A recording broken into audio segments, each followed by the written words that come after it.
Baspa supremo Mayawati से बिहार के इकलौते पार्टी विधायक सतीश कुमार सिंह पिंटू यादव ने दिल्ली में मुलाकात की। इस मुलाकात की तस्वीरें सामने आई हैं जो चर्चा में हैं। एक तस्वीर में विधायक सतीश सिंह घुटनों के बल मायावती के सामने बैठे हैं। उनकी नजरें झुकी हैं और दोनों हाथ जोड़ रखे हैं। पैरों में सिर्फ मोजे हैं, मतलब मायावती के पास पहुंचने से पहले विधायक सतीश सिंह ने अपने जूते उतार दिए थे। तस्वीर में मायावती भी हाथ जोड़े मुस्कुराती दिख रही हैं।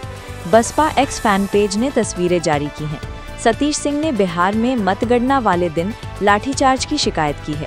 दरअसल बिहार चुनाव 2025 में बसपा रामगढ़ विधानसभा सीट को 30 वोटों के मामूली अंतर से जीतने में कामयाब रही। इस सीट पर बसपा उम्मीदवार को भाजपा और राजद उम्मीदवारों के त्रिकोणीय मुकाबले का सामना करना पड़ा। मायावती ने जिले में चुनावी रैली की थी।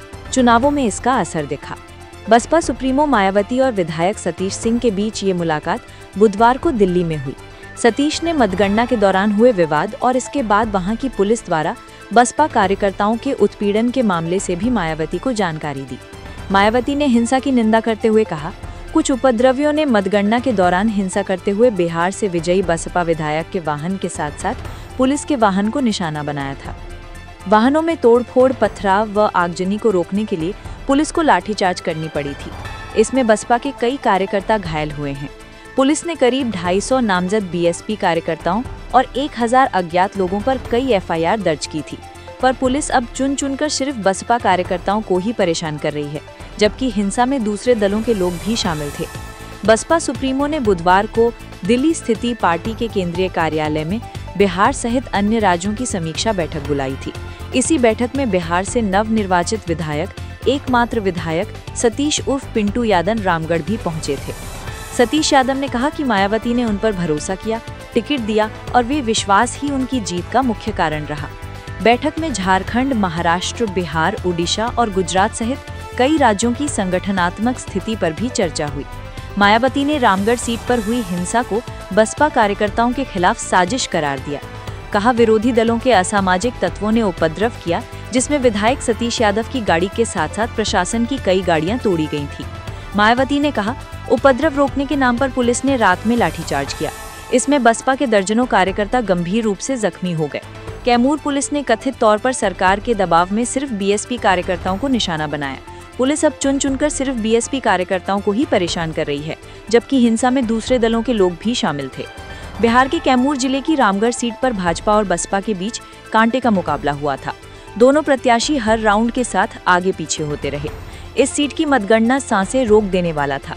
24 राउंड की मतगणना के बाद बसपा प्रत्याशी को सिर्फ 157 वोटों की बढ़त मिली थी। इसके बाद काफी देर तक मतगणना रोकनी पड़ी। भाजपा और बसपा कार्यकर्ताओं के बीच मतगणना स्थल पर ही विवाद हो गया। बसपा कार्यकर्ताओं ने धरना प्रदर्शन किया, पुलिस को लाठीचार्ज करनी पड़ी। देर रात पुलिस ने आखिरी राउंड की मतगणना पूरी कराई, तब बसपा ये सीट 30 वोटों के अंतर से जीतने में सफल रही। बसपा ने बिहार में 181 सीटों पर चुनाव लड़ा था। बिहार की जिम्मेदारी राज्यसभा सांसद रामजी गौतम के साथ मायावती के भतीजे आकाश आनंद को सौंपी गई थी। आकाश ने बिहार में आधा दर्जन से अधिक रैली व नुक्कड़ सभाएं की थी। बसपा का पूरा फोकस यूपी से सटे कैमूर व रोहतास जिलों पर था।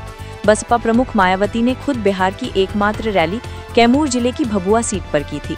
वहीं पर जिले के अन्य 4 प्रत्याशियों को भी बुलाया गया था। बसपा कैमूर और रोहतास जिलों में 7 सीटों पर अपनी दमदार मौजूदगी दर्ज कराई है। कैमूर जिले की रामगढ़ सीट बसपा के सतीश कुमार उर्फ पिंटू यादव कांटे के मुकाबले में भाजपा के अशोक कुमार सिंह को 30 वोटों से हराकर जीतने में सफल रहे।